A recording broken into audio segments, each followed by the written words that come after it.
D'avis. Oui, comme rapporteure permanente sur le Brexit pour la commission de la pêche, je me suis déjà exprimée à 2 reprises en commission AFET et INTA.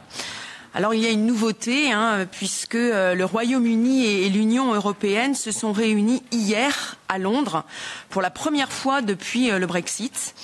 Le fait d'avoir fait d'un accord sur la pêche un préalable aux autres sujets de négociation avec les Britanniques pour qui l'Europe reste le premier partenaire commercial est une vraie satisfaction. Un accord de renouvellement d'accès aux eaux britanniques pour 12 ans jusqu'en 2038 a donc été conclu, au-delà de nos espérances. C'est une bonne nouvelle puisque nous appelions de nos vœux plus de visibilité pour les pêcheurs européens et ce, au-delà de 2026. Donc le cadre est là, qui peut réjouir les pêcheurs européens et permettez-moi singulièrement bretons, normands et des Hauts-de-France. Reste à nous assurer que la question des quotas, des licences, des modalités techniques d'accès aux aires marines dites protégées seront l'objet de discussions approfondies et donneront satisfaction aux 2 parties. La vigilance reste de mise car il faut rappeler qu'outre les pêcheurs, toute la filière aval est largement dépendante de ces accès aux eaux et aux ressources britanniques et derrière eux des familles entières. C'est donc le sens du projet d'avis que je vous propose aujourd'hui. Nous plaidons pour le plein respect de l'accord de commerce et de coopération, en particulier sur le sujet des mesures techniques, parfois unilatérales, et des mesures environnementales. Celles-ci ne peuvent pas contourner la lettre ou l'esprit de l'accord de commerce et de coopération. L'exemple récemment de la décision arbitrale sur la pêche au lançon en est l'illustration, puisqu'elle a estimé que la mesure de fermeture de la pêche était disproportionnée, donnant ainsi raison à la vigilance de l'Union européenne.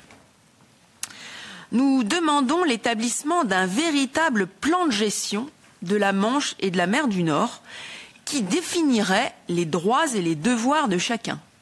Dans la Manche, par exemple, il y a un véritable embouteillage. Flotte de pêche, ferry, navires de commerce, parcs éoliens offshore, câbles sous-marins. À quand une sorte de conférence régionale, mer et littoral, qui réunirait toutes les parties prenantes, les pêcheurs, les communautés côtières et les autorités locales. Tout cela, bien sûr, dans le cadre de l'Union européenne, puisque la politique commune de la pêche est européenne. Enfin, nous insistons sur la nécessité de transparence. Sur les travaux du comité spécial pêche EU-UK, qui traite de la gestion, des opportunités, des contrôles et qui, quelque part, prépare les quotas. Nous venons seulement de recevoir le relevé de conclusion de la réunion du 24 septembre. Une réunion a eu lieu le 14 mai, soit avant le 19 mai, qui était ce lundi. Ce 19 mai qui a conclu un accord sur 12 ans. Donc cet accord ne va pas manquer de faire réagir côté britannique. Ça a d'ailleurs déjà commencé. Alors, extrême vigilance, meilleure coordination entre la Commission, le Parlement et le Conseil. Et je préfère ne pas utiliser tout mon temps de parole, mais laisser une réponse à la Commission ici présente. On est à un moment charnière extrêmement important du fait de ce qui s'est décidé hier.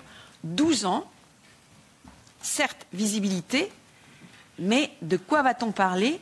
Qui va être autour de la table? Est-ce que nous, et nous le souhaitons, le Parlement européen, nous serons associés aux travaux? C'est nous qui sommes en contact avec les pêcheurs de nos différents États membres. C'est nous qui pouvons faire remonter leurs attentes. Donc je reste à votre disposition, chers collègues, pour améliorer ce rapport que je vous invite à lire. Et je me tiens bien évidemment à votre entière disposition. Merci, Monsieur le Président.